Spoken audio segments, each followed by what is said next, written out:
오늘 주보를 참조하시기를 바라고요. 우리 하나님 말씀 보도록 하겠습니다. 신약 성경입니다. 요한복음 14장 25절에서 31절의 말씀. 제가 가진 성경은 173페이지에 있습니다. 173페이지 요한복음 14장 25절에서 31절의 말씀입니다.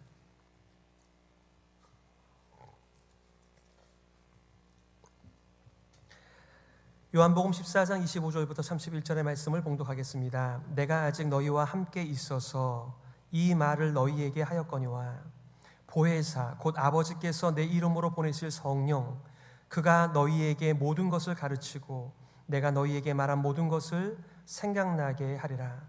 평안을 너희에게 끼치노니 곧 나의 평안을 너희에게 주노라.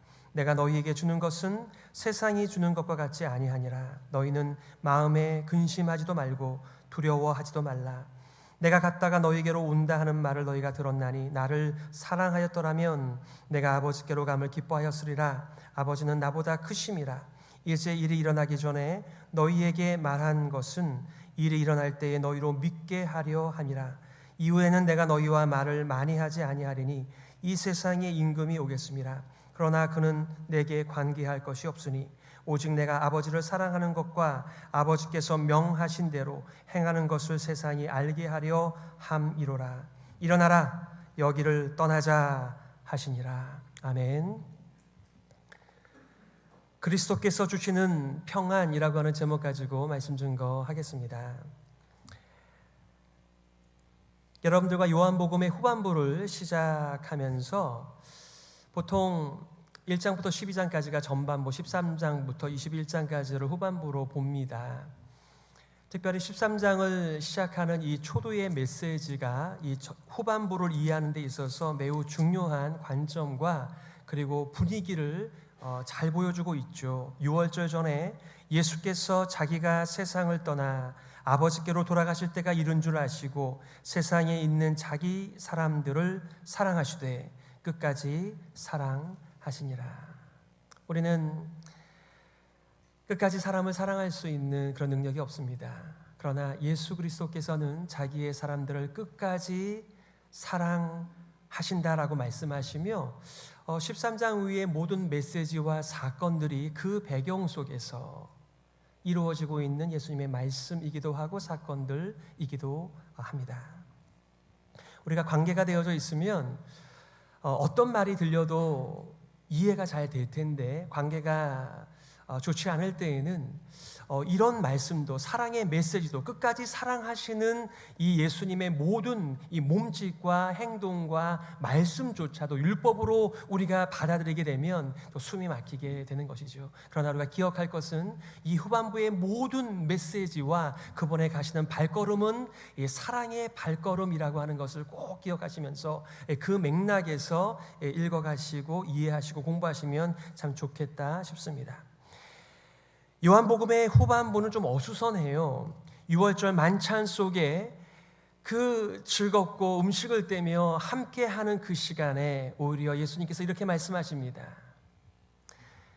누가 나에게 이 발꿈치를 들었다, 나를 배반한다, 이 중에 한 사람이 나를 배신한다라는 충격적인 말씀을 하세요. 베드로는 눈짓을 하며 그 옆에 있던 사도 요한에게 누군지를 물어보라 말씀합니다마는 그들은 잘 깨닫지를 못합니다.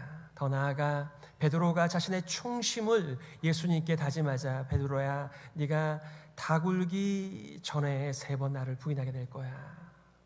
그러니 이 분위기가 얼마나 어수선했을까요? 그렇지 않아도 예루살렘으로 올라오시는 내내 예수님께서 알 수 없는 얘기를 하셨습니다. 어떤 얘기였습니까? 내가 예루살렘에 올라가게 되면 지도자들에 의하여 붙잡히게 되고 고난을 받고 죽게 된다. 그리고 3일 만에 부활할 거야. 한 번도 가보지 않은 길이었습니다. 그러니 이해가 될 리가 없겠죠. 부인하고 싶었을 것입니다. 그들은 잔뜩 예루살렘에 올라가게 되면 새 나라를 이제는 예수님과 함께 세운다라고 하는 기대가 잔뜩 있는 가운데 있는데 오히려 자기가 죽는다라고 말씀하시니 이 왕이 없는 나라가 세상에 어디 있습니까? 나라를 세우면 뭐합니까? 왕이 안 계신데. 그러니 지금 이들의 마음이 불편하고 복잡하고 어수선할 수밖에 없는 상황인 것이죠. 이스라엘의 회복을 기대하면서 여기까지 왔는데 왕이 죽는다라고 계속해서 말씀하고 계십니다. 예수님께서는 14장 1절에 이렇게 말씀하시죠. 너희는 마음에 근심하지 말라. 하나님을 믿으니 또 나를 믿으라. 여러분, 믿음의 영역을 우리의 보이는 것과 들리는 세상으로 끌어내리면 안 됩니다. 우상이 되고 맙니다. 그러니까 우리는 보이는 것은 보는 것이고 들리는 것은 들리는 것이지만 우리의 믿음의 영역에서는 지금 예수님께서 믿음을 촉구하고 있는 것처럼 믿음을 발휘하여 하나님의 나라를 붙잡는 것입니다. 믿음을 발휘하여 하나님의 백성으로 이 시간을, 이 세상을 살아가는 것이죠.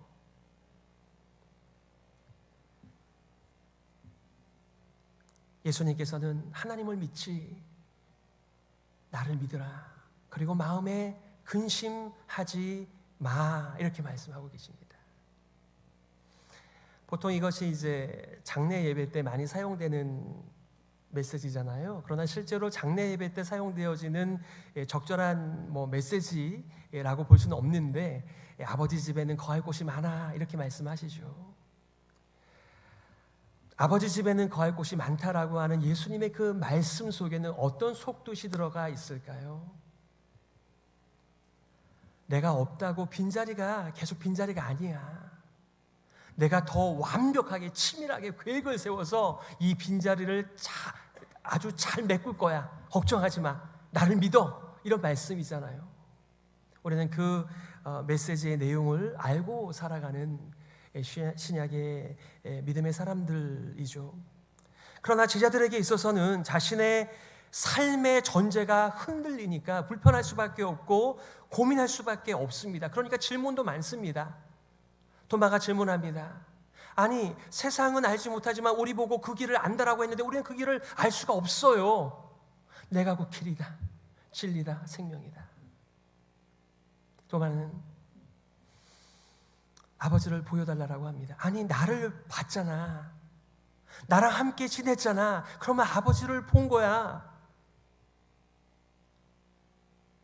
가룟 유다가 아닌 또 다른 유다가, 아니, 메시아라고 한다면 세상에다가 자신을 증거하고 보여주셔야지 왜 우리에게는 보여주시고 세상에는 보이지 않는다라고 말씀하십니까? 라고 또 질문하시면 예수님께서는 그 질문에 대한 답변을 하시면서 더 많은 깊고 넓은 진리들을 붙이시니까 이들은 도통 이해를 할 수가 없습니다.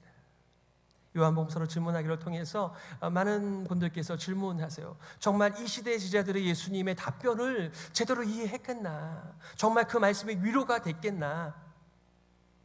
예수님께서는 지금은 너희가 이해하지 못하지만 나중에는 이해할 수 있는 그것을 좀 내가 얘기를 좀 해야 되겠다.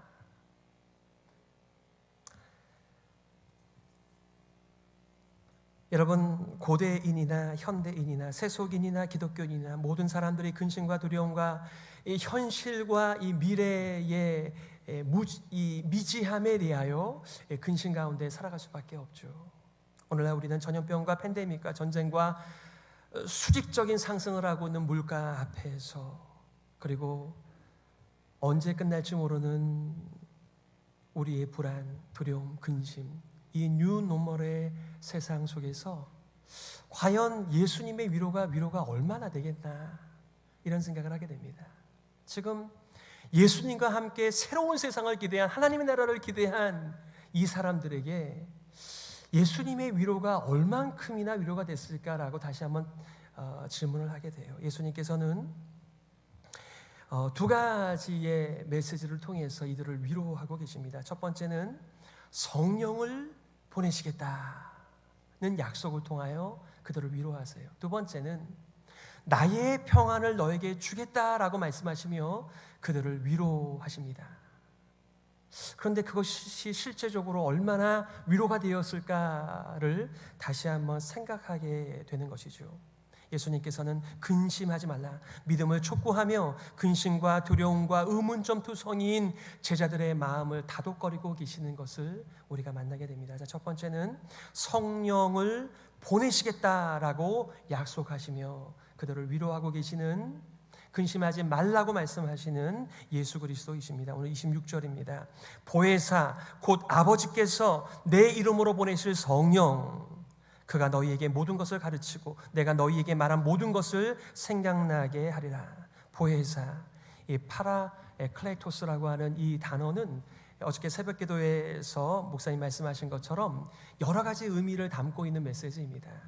우리가 간단하게 영어로는 헬퍼라고도 할 수 있는데요, 우리의 어려운 점을 다 알고 계시고 상담해 주시는 카운셀러, 또 우리들을 위로해 주시는 이 컴포터, 이렇게 여러 의미를 가지고 있는 것이 이 보혜사라고 하는 말의 의미입니다. 실상 예수님께서는 보혜사의 원조이시고요, 성령님은 또 다른 보혜사가 되시는 것이죠. 예수님께서는 성령을 보내어 주심으로써 그들의 불안과 근심과 두려움을 위로하고 계십니다. 성령님께서는 교회 안에서 예수님의 말씀을 기억나게 하시고 가르치시고 그 말씀이 우리들에게 힘이 되고 생명이 되고 인도가 될 수 있도록 우리에게 적용하시며 깨닫도록 조명하시는 역할을 감당하십니다. 그러니 우리의 공동체를 여러 가지 모양으로 표현할 수 있겠으나 우리는 바로 진리의 공동체이죠. 우리가 사실 교집합이 이렇게 많은 사람들은 아니에요. 고향이 같은 분들도 계시겠지만 더 많은 분들이 동양분이 아니시죠. 이런 학벌이나 또 아니면은 또 직업이나 여러 가지 것들이 이 공통점보다는 다른 것이 더 많습니다. 하지만 우리는 예수 그리스도라고 하는 공통점이 있는 사람들인 것이죠. 우리는 진리의 공동체입니다. 예수님의 부재가 아니라 오히려 예수님의 부재로 인하여 오히려 예수님이 꽉 찰 수 있도록 우리의 인생과 우리의 삶 속과 우리의 마음 가운데 예수가 꽉 찰 수 있는 그 방법은 바로 성령 하나님께서 오시는 것이었습니다. 그래서 예수님께서 내가 떠나가는 것이 너희들에게 더 유익이야 라고 말씀하신 것이죠. 예수님께서는 죽으셨다 부활하신 다음에도 아버지께서 약속하신 성령을 강조하셨습니다. 사도와 함께 모이사 그들에게 분부하여 이르시되 예루살렘을 떠나지 말고 내게서 들은 바 아버지께서 약속하신 것을 기다리라. 너희는 몇 날이 못되어 성령으로 세례를 받으리라. 예수님은 성령 충만한 분이셨습니다. 그가 세례를 받으실 때 위로부터 성령이 임하여 사실상 예수님과 함께 있는 것 자체가 성령으로 충만한 삶인 것이죠. 더군다나 세례 요한이 예수님을 선포하면서 나는 너희들에게 물로 세례를 주지만 내 뒤에 오시는 분은 성령으로 세례를 주신다, 그 약속하신 것을 그의 십자가의 길을 통해서 이루고 계시는 모습인 것이죠.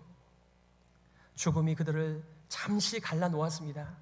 그리고 이제는 부활하셔서 예수님께서 제자들을 만나주셨는데 이제 만난 지가 얼마나 되었다고 예수님께서는 또 떠나시며 성령을 약속하고 계시는 것을 우리가 봅니다.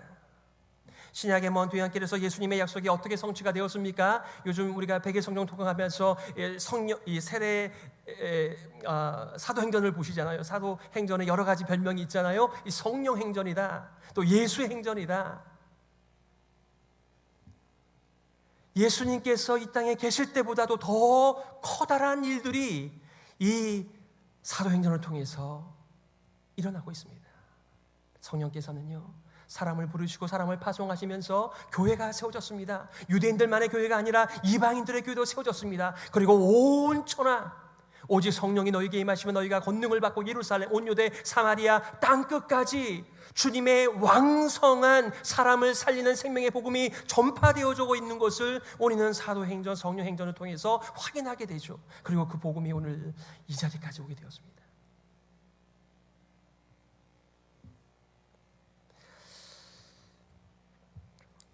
성령의 사람 스데반에 대하여 성경은 이렇게 얘기해요. 스데반이 지혜와 성령으로 말함을 그들이 능히 당하지 못하여, 이렇게 얘기합니다. 드디어 성령님께서 오순절 강림을 통하여 온 교회를 꽉 채우셨습니다. 이 세상은 성령을 거슬리는 세상이지만 예수 그리스도의 사람들은 성령을 통하여 예수님을 만나고 예수님께서 가르치신 것, 예수님께서 보여주신 것, 그리고 하나님의 나라를 경험하게 되죠. 예수님은 비록 떠나셨지만 오히려 예수님처럼 생각하고 예수님처럼 말하고 예수님처럼 죽는 성도가 있다는 것을 스데반이 너무나 잘 보여줍니다. 바로 예수님께서 성령을 통하여 이루신 일입니다. 여러분, 스데반에게 임한 성령님과 여러분에게 임한 성령님께서 동일한 성령님이십니다. 스데반이 위대하기 때문에 이 일을 감당한 것이 아니라 성령께서 스데반의 인생을 이렇게 마지막까지 하나님의 찬란한 빛과 영광을 돌려드리는 데 인도해 주신 것이죠. 우리도 우리의 인생을 이 성령 하나님께 맡길 때 우리 가운데 예수 그리스도가 꽉 차게 되고 우리의 인생 가운데 예수 그리스도가 드러나는 주의 영광을 위하여 살아가는 존재, 바로 그것이 예수님께서 이 제자들을 위로하는 위로의 방식이었습니다. 초대교회 성도들의 삶의 특징이 어떠했습니까? 술 취하지 말라, 이는 방탕한 것이니 오직 성령으로 충만함을 받으라. 많은 분들께서 특별히 목사들은 설교를 하니까 우리 목사님 성령 충만하여 딴소리 하지 말고 성령으로 가득한 하나님의 말씀을 증거하게 하여 주옵소서.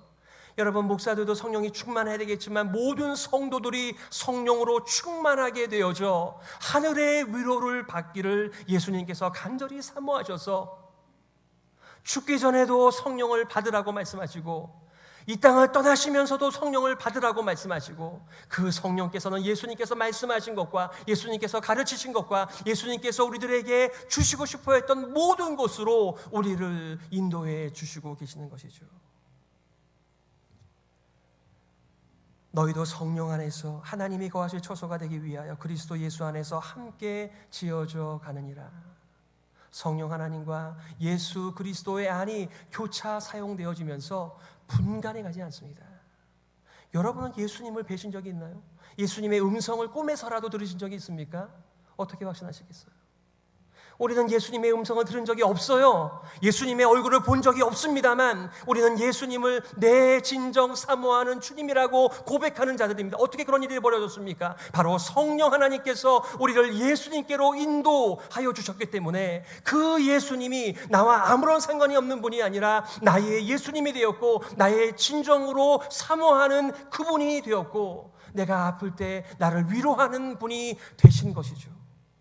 성령님의 역사입니다.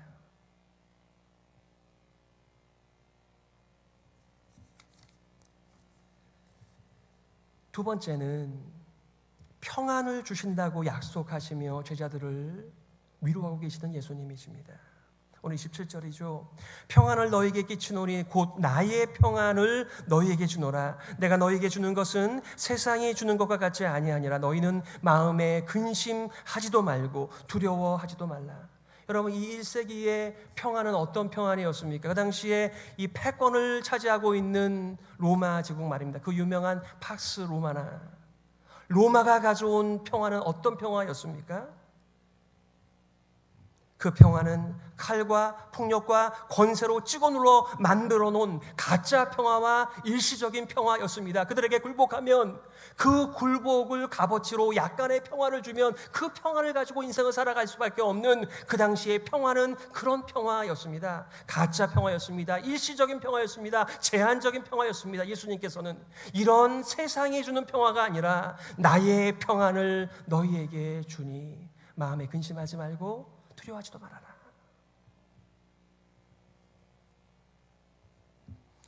여러분, 예수님께서 주시고자 하는 평안이 어떤 평안일까요? 예수님께서는요, 그의 마음이 심히 괴로웠습니다.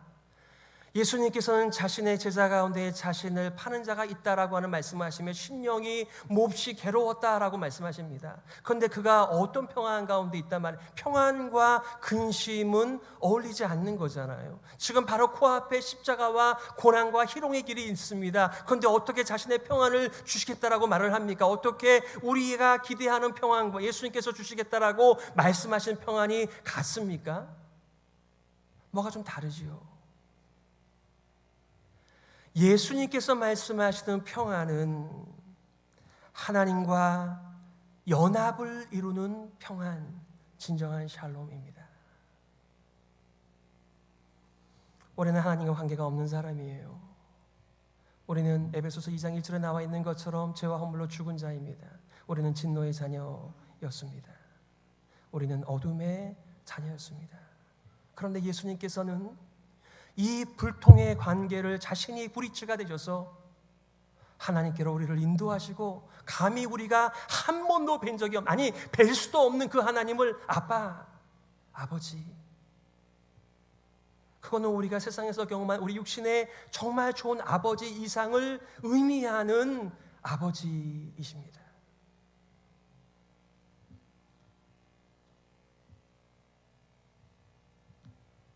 그의 자비로운 통치에 순종함으로써 얻게 되는 진정한 평화입니다. 제가 암송을 하면서 요한복음 14장 21절, 나의 계명을 가지고 지키는 자라야 나를 사랑하는 자니, 나를 사랑하는 자는 내 아버지께 사랑을 받을 것이요 나도 그를 사랑하여 그에게 나를 나타낸다라고 하시는 이 말씀이 너무 마음이 부담스러운 거예요.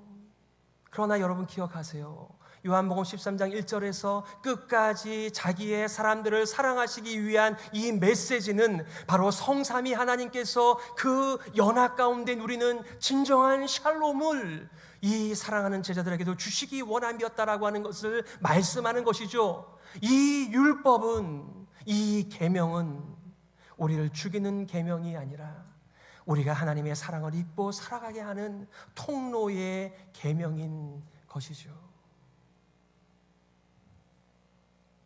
예수님께서는 죽음에서 부활하신 다음에 평강의 인사를 전합니다. 이날 곧 안식 후 첫날 저녁 때에 제자들이 유대인들을 두려워하여 모인 곳의 문들을 닫았더니 예수께서 오사 가운데 서서 이르시되 너희에게 평강이 있을지어다. 또 이렇게 말씀하십니다. 예수께서 또 이르시되 너희에게 평강이 있을지어다. 아버지께서 나를 보내신 것 같이 나도 너희를 보내노라. 이 말씀을 하시고 그들을 향하사 숨을 내쉬며 이르시되 성령을 받으라. 예수님께서 나의 평안을 준다라고 말씀하셨는데 그 예수님의 평안은 성령을 통하여 나에게 임하는 평안입니다.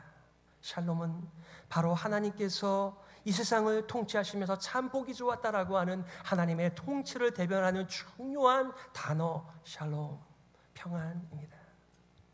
여러분, 우리가 많은 것들을, 내가 원하는 것들을 가지고 있어도요, 우리 관계가, 우리 부부싸움 한번 하게 되면은, 또 부모가 자녀와의 관계가 좀 틀어지게 되면은 우리는 금방 끊어지는 그런 제한적인 평안들을 누리고 살아갑니다. 그러나 예수님께서 정말 우리들에게 주고 싶었던 것은 세상이 가로막을 수 없는, 우리의 처한 상황과 여건이 침해할 수 없는 성삼위 하나님께서 누리시는 평안이라고 하는 것을 여러분께서는 상상해 보신 적이 있으신가요? 그래서 예수님께서는 성령을 받으라. 자, 여러분들의 삶은 성령님과 동행하는 삶이십니까?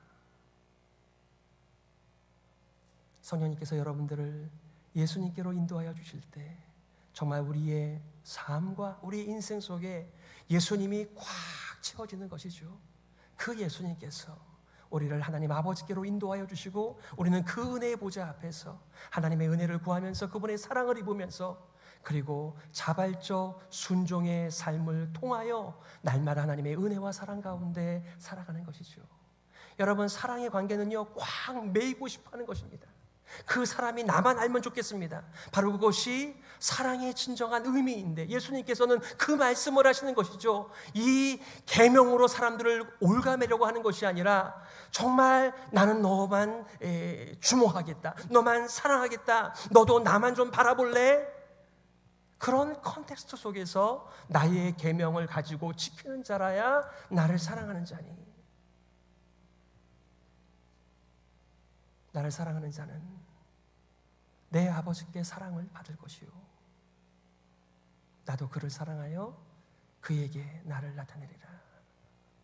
우리는 한 번도 예수님의 모습을 본 적이 없습니다.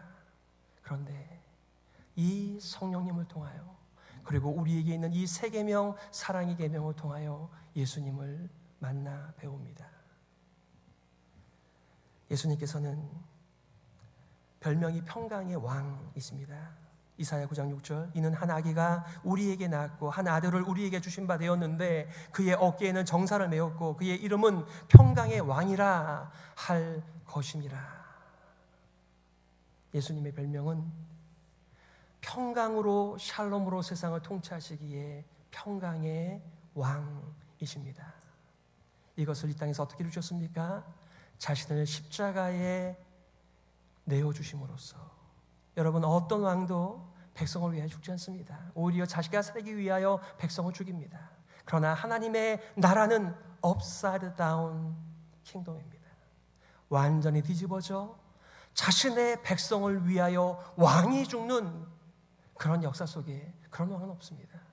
그래서 우리는 얼마든지 이 예수 그리스도를 왕이라 부르며 주님이라 부르며 구세주라 부르며 우리의 인생 전부를 그에게 얹어 살아가는 것이죠.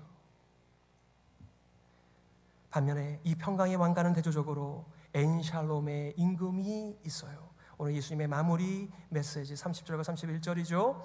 이후에는 내가 너희와 말을 만회하지 아니하리니 이 세상에 임금이 오겠습니다. 그러나 그는 내게 관계할 것이 없으니 오직 내가 아버지를 사랑하는 것과 아버지께서 명하신 대로 행하는 것을 세상이 알게 하려 함이로라. 일어나라 여기를 떠나자 하시니, 여기서도 무엇을 말씀하십니까? 아버지와 자신의 관계를 말씀하잖아요. 아버지의 그 사랑과 아버지의 말씀에 내가 순종하는 그 뗄래야 뗄 수 없는 그 관계와 샬롬이 우리 성도들에게 임하기를 나의 평안이라고 말씀하시면서 그것을 재차 말씀하고 계시는 것입니다.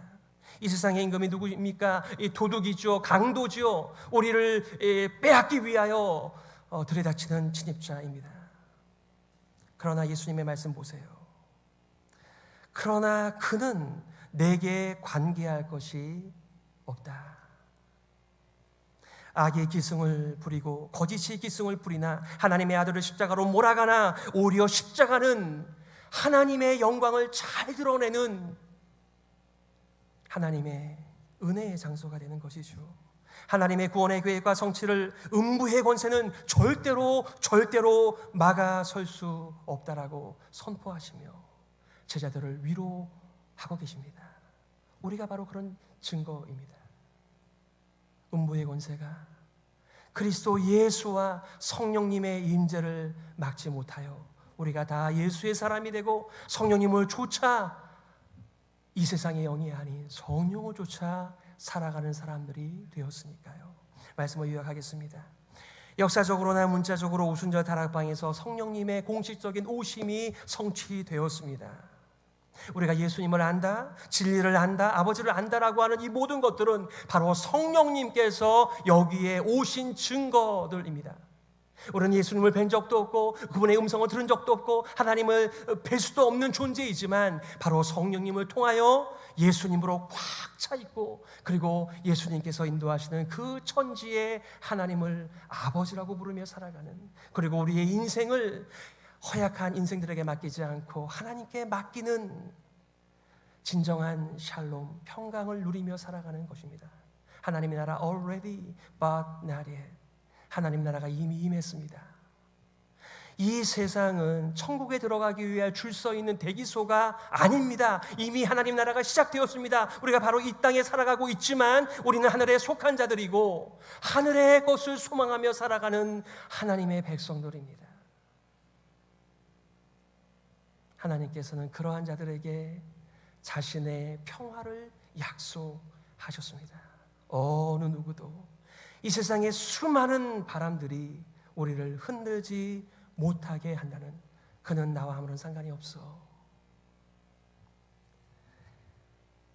아버지께서 보내시고 아들께서 보내신 성령을 통한 이 진리의 공동체가 그래서 세상을 이기는 것입니다. 더 나아가 예수님께서는 제자들에게 자신의 평안을 주셨습니다. 아니, 주셨고 주시고 계시며 주실 것입니다. 우리는 예수님을 뵙지 못했지만 우리에게도 성령님을 통하여 예수님의 평안을 우리들에게 주시는 것이죠. 여러분들은 예수님의 평안을 받아 누리며 살고 있습니까? 바로 이어서 이제 15장부터는 그 유명한 포도나무와 가지 얘기가 나옵니다. 그것이 무엇을 얘기하죠? 너와 나는 한 몸이다. 내가 너희 안에 있고 너희가 내 안에 거하면 무엇이든지 원하는 대로 구하라. 이 모든 메시지가 성삼위 하나님의 그 삼위일체 하나됨을 통한 진정한 샬롬을 말씀하고 있는 것이죠. 우리는 이 세상에서 더 많은 깨어짐을 경험하며 살아가는 세대입니다. 그러나 성령님을 조차 살아갈 때, 성령님과 더불어 생각할 때, 성령님과 더불어 말하며 살아갈 때 우리는 예수님께서 약속하신 그 참된 평안, 세상이 알지 못하는 평안 가운데 인생을 살아가며 절대로 평안이 없을 이 세상에 하나님을 증거하는 충만케 하는 이 일에 우리가 쓰임을 받는 것이죠. 로마서 5장 1절에 평화를 누리는 삶에 대하여 이렇게 말합니다. 그러므로 우리가 믿음으로 의롭다 하심을 받았으니, 그러므로 우리가 믿음으로 의롭다 하심을 받았으니 우리 주 예수 그리스도로 말미암아 하나님과 화평을 누리자. 결국은 하나님과 화평을 누리지 못하는 관계가 나 자신과의 화평을 누리지 못하게 하며, 나 자신과의 화평이 잘 되지 않으니까 다른 사람과의 화평이 이루어지지 않고, 다른 사람과의 화평이 이루어지지 않으니까 세상을 책임질 수 없는 우리의 연약한 인생이 되고 마는 것이죠. 그러기에 우리의 믿음을 가지고 하나님의 평안을 구하며 누리며 세상을 감당하도록 우리를 불러주신 것입니다. 각 사람을 부르시고 교회를 끝까지 사랑하시는 이 예수 그리스도의 깊고 높고 크고 넓은 사랑의 부르심과 평안 앞에 우리가 많은 누림이 있고, 이 누림을 통하여 우리의 주변의 평화를 흘려보내는 좋은 통로가 되기를 예수님의 이름으로 축복합니다. 아멘. 우리 시간의 말씀을 기억하면서요 이렇게 기도했으면 좋겠습니다. 하나님 아버지, 우리를 불러주셔서 감사합니다. 그리고 우리를 끝까지 사랑해 주셔서 감사합니다. 하나님의 위대한 일하심을 계속해서 보게 하시고 경험하게 하여 주시옵소서. 이를 위하여 세상과 육신을 따르지 않고 성령을 따라 걸어가는 우리 교회가 되게 하여 주시옵소서. 함께 기도하며 나가겠습니다.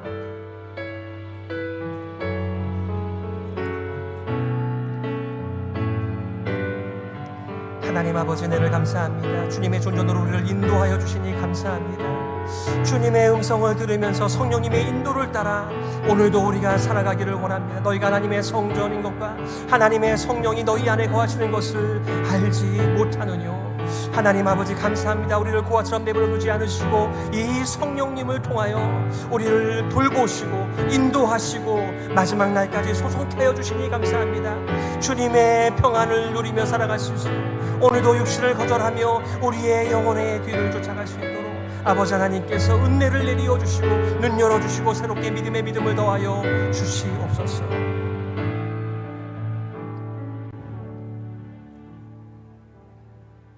하나님 아버지, 은혜를 감사합니다. 온통 세상은 엔샬롬으로 가득 차 있습니다. 어둠이 가득하고 죽음이 가득한 이때에 오늘도 성령께서 평화를 가져와 주시고 우리를 평화의 원천으로 인도하여 주시니 감사합니다. 하나님, 더 이상 육신에 속한 자로 살아가지 않게 하여 주시고 성령의 사람으로 살아가게 하여 주옵소서. 뛰어가진 않는다 하더라도 그저 한 걸음 한 걸음을 주 예수님께 의탁하며 성령께 의탁하며 성령님의 세미한 음성을 들으면서 우리의 남은 인생을 주의 부르심의 영광 가운데 살게 하여 주시옵소서. 살아계신 예수 그리스도의 이름으로 기도드리옵나이다. 아멘.